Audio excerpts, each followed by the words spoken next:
Bonjour les amis, Marc Maillot encore avec vous avec deux textes de l'Écriture sainte pour notre méditation, dont le premier texte chez le prophète Malachie dans l'Ancien Testament au chapitre 3, les versets 7 à 10.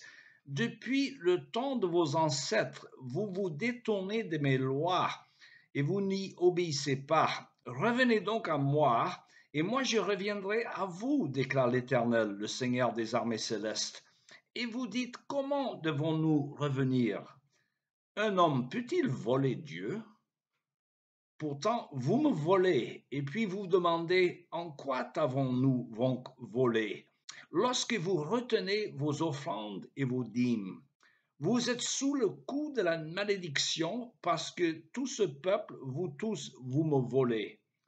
Apportez donc vos dîmes dans leur totalité dans le trésor du temple, pour qu'il y ait des vivres dans ma demeure.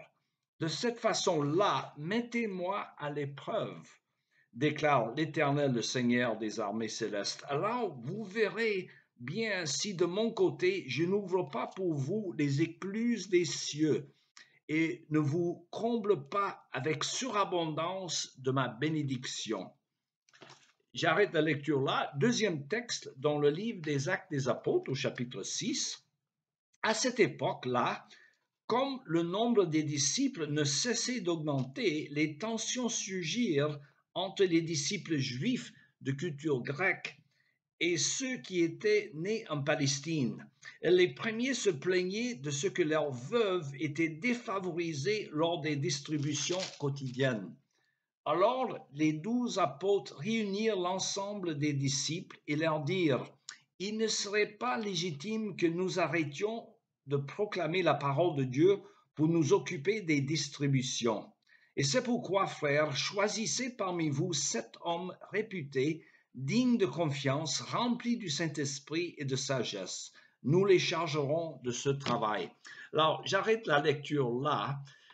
Cette méditation est la suite d'une méditation précédente qui s'intitulait « La compassion et la coercion », dans laquelle nous avions souligné l'importance des chrétiens d'exercer la compassion en pourvoyant aux besoins de ceux qui ne peuvent pas pourvoir à leurs propres besoins, à savoir les enfants, les personnes âgées, les personnes infirmes.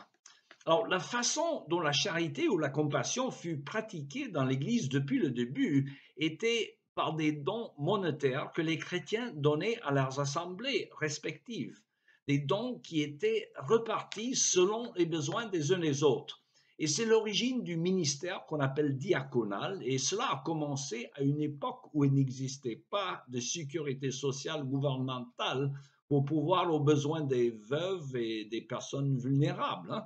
Alors, nous avons un exemple de cette solidarité matérielle, voire internationale, dans le livre des Actes des Apôtres, au chapitre 11, lorsque les chrétiens d'Antioche envoient un don monétaire aux frères chrétiens de Jérusalem lorsque ces derniers étaient dans le besoin. Alors, dans la déchristianisation de nos pays occidentaux, ils sont peu nombreux, hélas, qui pratiquent cette cotisation significative à leurs églises qui devrait financer le ministère de l'Église en commençant par l'instruction dans la parole, à savoir le salaire des pasteurs et des prédicateurs, l'entretien du bâtiment, le ministère diaconal, etc. Alors sachez que le principe de donner la dîme, 10% de ses revenus à la communauté, existait déjà dans l'Ancien Testament, mais n'était pas toujours bien respecté, comme le passage du texte du prophète Malachie nous l'a fait comprendre. Notez bien que le passage parle de la dîme et les offrandes, sous-entendant que la dîme est ce que l'on doit à l'Église, et les offrandes volontaires étaient ce qui était au-delà de cette somme. Alors, le prophète rappelle au peuple d'Israël que leur infidélité à l'égard de ce principe était l'équivalent de voler Dieu. Alors, qui est assez fou de vouloir voler celui par lequel nous avons toutes choses, dont la vie, le mouvement et l'être? Alors, Malachie a posé cette question de rhétorique à ce peuple. D'aucuns diraient que ce principe de dîme était de l'Ancien Testament et qu'il ne s'applique plus à l'époque du Nouveau Testament. Mais je dirais oui et non. L'Église a toujours besoin de fonds pour payer les pasteurs, l'entretien des bâtiments et pour pouvoir aux besoins ponctuels que l'on a toujours, hein. Et ceci malgré la réalité de la sécurité sociale. Et c'est pour cette raison que jadis, dans les régions les plus christianisées des États-Unis, par exemple, quand on commençait un nouveau travail, votre patron vous demandait de quelle église vous faisiez partie afin qu'il envoie 10% de votre salaire directement à votre église comme virement automatique. Cela ne se fait plus pour autant que je le sache. J'ajouterai entre parenthèses que Dieu demande beaucoup moins que le gouvernement, qui prend beaucoup plus que 10% dans la vaste majorité des pays. Et je rajouterai aussi que l'argent donné par l'Église est normalement beaucoup mieux géré que l'argent pris par le gouvernement, par les impôts, et moins sagement distribué, hélas. Alors pour ceux qui pensent que la notion de dîme ne s'applique plus, je leur dirais qu'il faut être prêt à tout donner, car nous avons tout reçu de Dieu et nous ne pouvons jamais être plus généreux que lui. Et d'ailleurs, Dieu n'abandonne jamais les siens, comme la Bible nous le fait comprendre à plusieurs endroits, hein. Mais je dirais que ce chiffre de 10%, le même pourcentage pour tout le monde, est un bon baromètre ou une bonne indication pour guider les chrétiens dans ce qu'il faut donner à son Église. La foi n'est pas une affaire de sentiment, et si quelqu'un ne se sent pas aussi généreux un mois d'une autre, il n'empêche que les factures de l'Église, sans parler du ministère diaconal, les fonds missionnaires, etc., dépendent de la générosité des gens qui donnent régulièrement. Et de plus, ceux qui pratiquent la dîme en donnant 10% de leurs revenus reçoivent une bénédiction de paix, sachant que le Seigneur est capable de nous bénir, et même matériellement, comme il le fait souvent en fonction de notre fidélité à ce principe.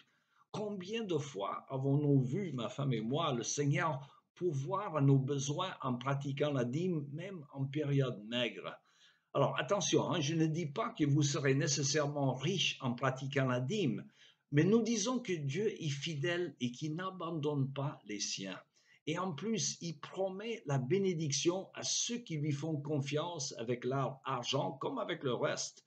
Alors, si vous êtes membre d'une assemblée où vous n'approuvez pas la manière dont l'argent de votre assemblée est géré, peut-être que vous devez quitter cette assemblée et vous joindre dans une autre.